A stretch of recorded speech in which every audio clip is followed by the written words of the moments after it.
So today I thought I'd do something a little bit different, come out with the new Osmo Pocket 3 and a very long Insta 360 pole, which gives us about 10 feet of distance. So we're going to try creating some drone type shots, but with a selfie stick and the Osmo camera.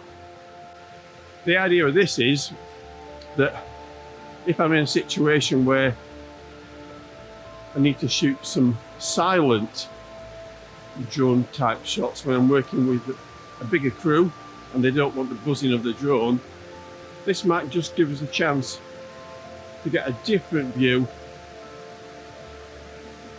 completely silent. So let's see what happens.